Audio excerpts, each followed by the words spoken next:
اس کے بعد کہا جا رہا ہے کہ جب کسی عورت سے نکاح کرتے ہو تو 5 چیزیں ضروری ہیں. 5 چیزیں کرنا ہو تو نکاح نہیں ہوتا. بتایا گیا فآتوہن اجورہن فریضہ. گنو مہر ہو گیا.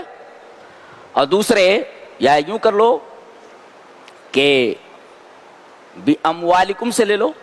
ان تبتغوا بِأَمْوَالِكُمْ مال دینا ہے مہر تو یہ ضروری ہے شادی میں مہر. اور اموال کی اضافت کم کی طرف کی گئی ہے یعنی مردوں کی طرف. یعنی پیسہ کون لگائے گا؟ مرد. کتنے لوگوں نے گھوڑے جوڑے کی رقم لی ہے؟ ذرا ہاتھ لگا اٹھائے. ہاتھ اٹھاؤ. کوئی نہیں اٹھا رہا ہے. اور کتنے لوگوں نے نہیں لی ہے وہ اٹھائے. اور کتنے لوگ لینے والے ہیں؟ ارے بھائی لے لیے ہیں نہیں لیے ہیں لینے والے ہیں. یہ 3 ہی قسمیں تو ہیں. حرام ہے یہ. گھوڑے جوڑے کی رقم لینا یہ سب حرام ہے یہ. تو آج یہ عہد کرو اس مسجد میں کہ گھوڑے جوڑے کی رقم سے دور رہو گے. شادی بالکل سادی کرو گے. شادی بالکل سادی ہونی چاہیے. وہ شادی سے شین کے جو 3 نقطے ہیں اس کو ہٹا دو, آٹومیٹیکلی شادی سادی ہو جاتی ہے. شادی کو سادی کر لو. یہ قرآن حکیم کا تصور ہے. ایک مہر دینا ہے آپ کو. دوسرے ایجاب و قبول. لڑکی راضی نہیں ہے نکاح نہیں ہوگا. لڑکا راضی نہیں ہے نکاح نہیں ہوگا. ایجاب و قبول ہونا ضروری ہے. اور گواہ 2 عاقل بالغ گواہ ہونے چاہیے. پاگل نہیں چلے گا, عاقل بالغ ہونی چاہیے. 3 اور چوتھے ولی. ایما امرأۃ نکحت بغیر اذن ولیہا فنکاحها باطل. اگر کوئی لڑکی بھاگ کر کے کسی سے شادی کر لے بغیر ولی کی اجازت کی, یہ نکاح ہوگا نہیں. ہے بچے جو پیدا ہوں گے سب ولد الزنا ہوں گے. شادی ہو نہیں ہوگی بغیر ولی کی اجازت.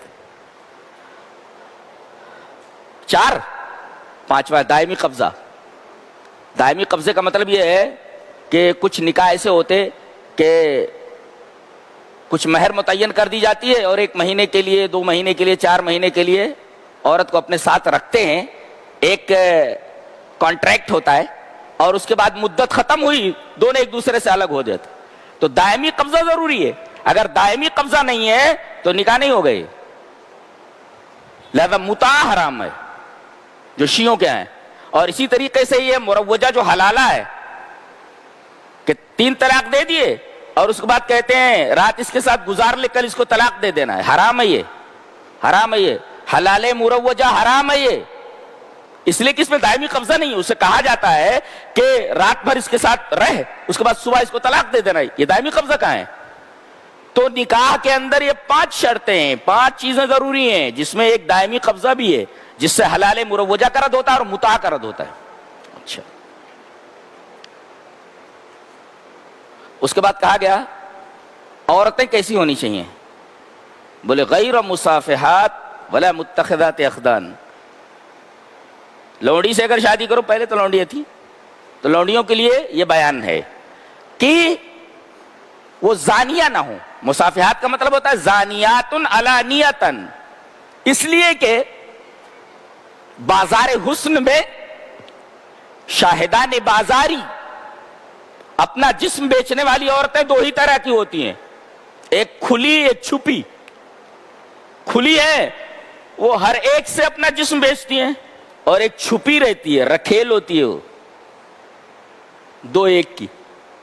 تو وہ تو کھلی ہے وہ مصافحات ہے, اور یہ جو چھپی ہے رکھیل ہے یہ متخذات اخدان ہے. ان دونوں سے شادی نہیں کر سکتے آپ اگر لونڈیاں ہیں تو. ہاں اگر یہ توبہ کر لیں تو آپ ان سے شادی کر سکتے.